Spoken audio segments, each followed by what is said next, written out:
Bonjour, aujourd'hui je souhaitais aborder avec vous le sujet de l'estime de soi. Je voulais essayer par quelques questions à se poser, de vous aider à voir tout d'abord où vous en êtes dans l'estime de vous-même et puis essayer de vous démontrer l'importance de l'estime de soi dans nos vies, nos relations et notre mieux-être. Alors l'estime de soi, c'est déjà l'acceptation de soi, déjà identifier si vous êtes dans l'acceptation ou plutôt le rejet de vous. Alors les questions à se poser, c'est qu'en est-il de l'acceptation de vous dans votre intégralité, c'est-à-dire est-ce que il est facile pour vous de vous positionner devant un miroir et de vous regarder en vous aimant et en vous acceptant tel que vous êtes. De même, par rapport à votre personnalité, à vos traits de caractère, est-ce que vous vous aimez et vous acceptez avec vos qualités et aussi ce que vous qualifiez de défauts? Et puis, est-ce que vous vous acceptez également par rapport à là où vous en êtes dans votre vie, ce que vous avez déjà acté dans votre vie, ou bien alors est-ce que vous avez une tendance à vous juger et à vous critiquer facilement? Est-ce que votre discours intérieur revient à toujours dénigrer ce que vous avez fait, ce que vous êtes, à estimer que ce n'est jamais assez, jamais assez bien? Est-ce que vous auriez peut-être aussi l'habitude de vous comparer? La comparaison, c'est un des pires ennemis de l'estime de soi. La comparaison par rapport aux autres, à ce qu'ils sont, à ce qu'ils ont déjà réalisé, mais aussi la comparaison parfois d'une image de soi, de notre vie que l'on s'est fixée, un objectif peut-être à atteindre et on se compare à cette image-là en ne voyant que ce qui ne va pas, ce qu'on n'a pas encore réussi, plutôt que de voir ce qu'on a déjà pu accomplir ou acter dans nos vies. Voilà, donc déjà, point important, essayez de voir, d'observer dans votre quotidien le discours que vous vous tenez et l'image que vous portez sur vous et sur votre vie. Êtes-vous dans l'acceptation et la bienveillance ou plutôt la critique, le jugement, la comparaison, l'exigence aussi, l'exigence de vous par rapport à vous-même, par rapport à votre vie. Tenez-vous souvent un discours de j'aurais dû faire ça, j'aurais pu faire mieux. Voilà, le genre de choses que l'on peut se répéter quand on a un petit peu de mal à s'accepter et à s'aimer tel que nous sommes. Question intéressante aussi de voir qu'en est-il avec vos émotions. Les émotions, notamment ce qui peut être la tristesse, la colère, ces émotions souvent qu'on juge mal, qu'on a de la difficulté à accepter, eh bien ces émotions, est-ce qu'il vous est possible quand elles se présentent de les accepter, d'écouter ce qu'elles ont à vous dire? Ou bien avez-vous plutôt une tendance à les nier, à les rejeter, à les étouffer, estimant encore une fois que ça ne correspond pas à l'image que vous faites de vous, ou en tout cas celle à laquelle vous voudriez ressembler. Voilà, ça aussi c'est les émotions, un point très important, c'est vraiment voir si vous vous acceptez dans votre ensemble vraiment sur tous les plans. Et puis aussi, petite question à vous poser par rapport à ce que vous estimez être des erreurs. Alors que ce soit des erreurs dans ce que vous vivez actuellement ou par rapport à votre passé, là aussi, vous est-il facile de vous pardonner, de faire preuve de compassion envers vous, de vous dire que vous avez fait de votre mieux, que vous avez fait le choix qui vous semblait le mieux à ce moment-là, et puis savez-vous en retirer une leçon pour l'avenir? Et en vous disant que, eh bien, ma foi, vous ferez mieux la prochaine fois, ou là encore, est-ce que vous êtes encore dans la maltraitance, le jugement, à vous dire que vous auriez dû faire autrement, que vous auriez pu faire mieux, que vous auriez dû dire ceci ou cela. Voilà, bref, toujours ce discours intérieur qui revient quand on a un petit peu de difficulté à s'aimer et à accepter ce que nos choix et ce que l'on a pu faire dans notre vie. Deuxième point aussi important dans l'estime de soi, c'est l'écoute et le respect de soi. Êtes-vous à l'écoute de vous, de vos besoins? Est-ce que vous respectez ceci? Est-ce que vous y répondez? ou avez-vous tendance à vous oublier et à vous faire passer bien après les obligations et puis les sollicitations extérieures? Est-il facile pour vous, lorsque vous vous sentez fatigué, par exemple, de mettre vos activités sur pause? Alors autant que possible, bien évidemment, je ne parle pas de votre emploi ou de choses comme ça, mais dans votre temps libre, est-il possible pour vous, est-il facile pour vous d'acter cela, d'acter le bouton pause et vous reposer, vous donner le temps dont vous avez besoin pour récupérer avant de reprendre vos activités? Est-il facile pour vous aussi de vous accorder du temps pour vous faire plaisir, pour faire des choses qui vous détendent et qui vous font du bien? Ou là encore, est-ce que vous vous noyez dans les obligations? Et puis, autre point aussi, pas des moindres, concernant vos rêves et vos objectifs, arrivez-vous à vous caler du temps aussi, à vous réserver du temps pour nourrir vos rêves, pour acter ce qui vous mènera à atteindre vos objectifs? Là aussi, est-il facile pour vous de vous consacrer du temps pour cela? Ou alors est-ce que vous avez plutôt l'habitude de vous maintenir prisonnier des il faut, des je dois, des je n'ai pas le choix? Voilà, tout cela, c'est des points qui permettent de voir, en tout cas, les grandes lignes qui peuvent donner une idée de là où vous en êtes dans l'estime de vous. Et c'est vraiment très important de nourrir cette estime de soi parce que ça a vraiment un impact sur l'ensemble de notre vie. Alors déjà sur notre bien-être, parce que quand on oublie ceci, quand on ne s'accepte pas, quand on ne se respecte pas, eh bien déjà en ne respectant pas son temps, son corps, ses énergies, eh bien on crée un stress, c'est-à-dire qu'on court après le temps, on est toujours occupé, débordé et on n'arrive pas à se reposer, on n'arrive pas à avancer dans nos objectifs, ce qui crée eh bien de la critique, du jugement, et puis aussi une forme de stress, d'irritabilité que souvent on n'arrive pas à atténuer. On ne comprend pas toujours d'ailleurs pourquoi on est toujours stressé comme ça. Eh bien souvent, cela vient simplement du fait qu'on ne s'accorde pas du temps à soi et qu'on ne s'écoute pas parce qu'on se laisse noyer par les obligations et par les sollicitations extérieures. Donc là, c'est vraiment important, d'une, pour votre bien-être, pour vous libérer d'un stress, d'une irritabilité qui peut progressivement devenir constant.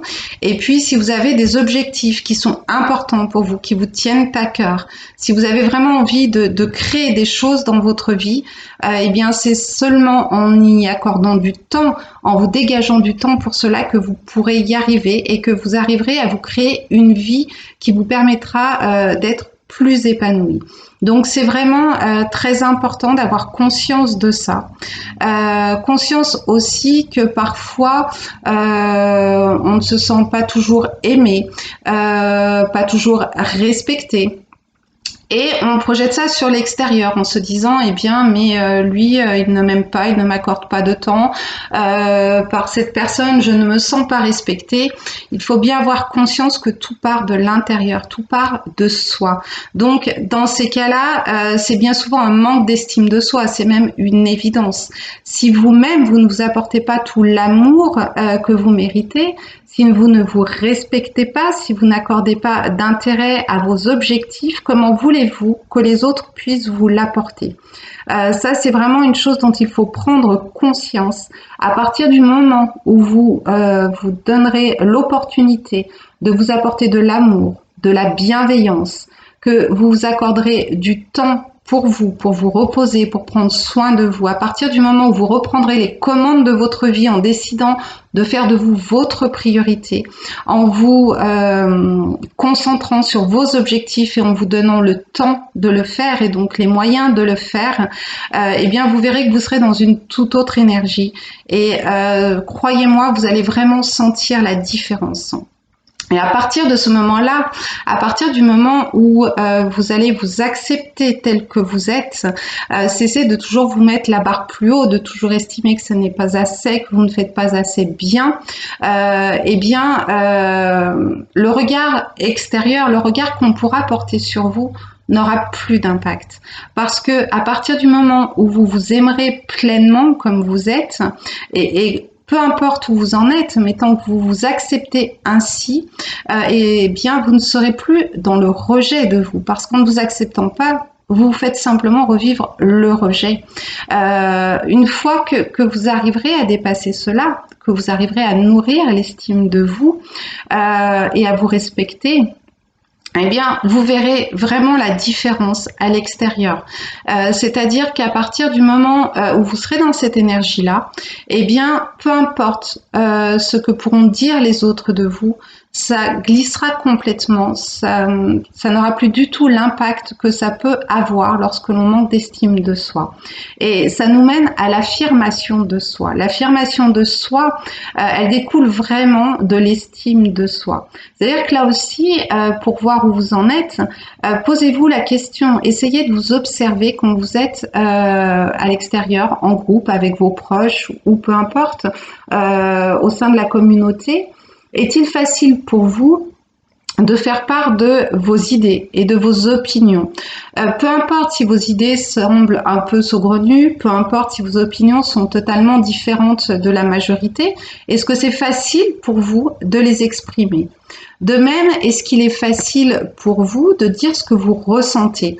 Si à un moment donné, vous vous sentez blessé ou non respecté par les propos tenus par une personne ou par ses actes, est-ce qu'il est facile pour vous, sur l'instant, d'exprimer cela, d'exprimer que avec bienveillance, bien évidemment, et respect de l'autre, de verbaliser que vous ne vous êtes pas senti respecté ou bien que vous vous êtes senti blessé. De même, est-ce qu'il est facile pour vous d'exprimer ce que vous ressentez à une personne, alors que ce soit un ami, un partenaire de travail, que ce soit une personne pour qui vous ressentiez des sentiments amoureux? Est-ce qu'il est facile pour vous d'exprimer ces sentiments-là? Ou alors, est-ce que c'est compliqué pour vous parce que eh bien, vous craignez la réaction et éventuellement un conflit en osant verbaliser le fait que vous ne vous êtes pas senti respecté, la crainte d'être rejeté, jugé parce que vos opinions ne vont pas dans le sens de la majorité, ou alors peur également d'être rejeté par rapport à du moins par une personne pour qui vous avez des sentiments et qui ne ressent pas la même chose pour vous. Eh bien, la différence quand on est dans l'estime de soi, c'est que peu importe la réaction qu'il peut y avoir face à soi, à partir du moment où on est vraiment dans l'acceptation de soi, eh bien, on n'attend plus de l'extérieur cet amour, on n'attend plus de l'extérieur ce respect.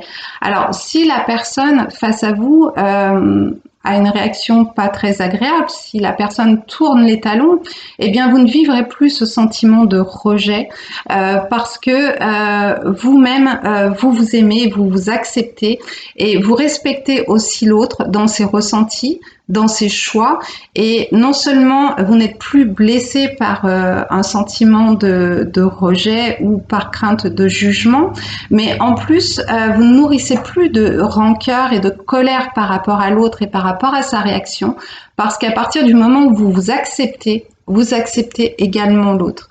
Donc dans les relations, l'estime de soi, c'est vraiment important parce que vous l'aurez compris, à partir du moment où vous vous aimez et vous vous respectez, peu importe ce qu'il se passe à l'extérieur.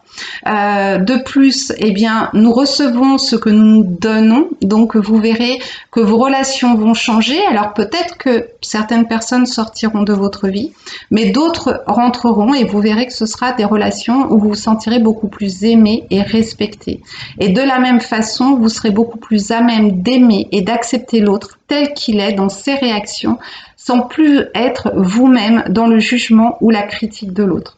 Donc voilà, c'était pour moi important de vous partager cette petite capsule, bon, qui aborde les grandes lignes, hein, bien évidemment, il y aurait beaucoup à dire, mais voilà, pour vous donner quelques clés, vous aider à voir où vous en êtes dans l'estime de vous, et puis aussi essayer de vous montrer à quel point ça a un impact sur votre bien-être à vous, sur votre vie, sur vos relations et sur votre lien à l'autre.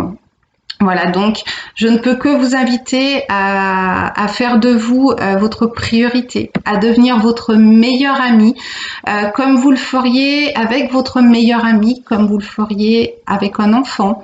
Un enfant, on prend le temps de l'écouter, de répondre à ses besoins, on prend le temps de prendre soin de lui, on l'aime comme il est.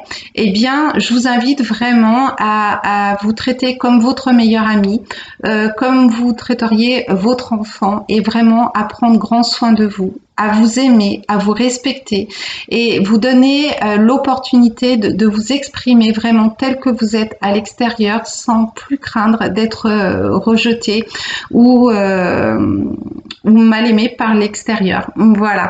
Je crois que j'ai fait le tour. J'espère que cette capsule vous aura donné quelques clés, vous aura éclairé, vous permettra d'avancer un petit peu sur ce point.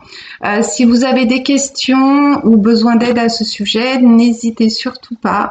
Laissez-moi des commentaires. Vous pouvez également, vous le savez, me contacter par mail.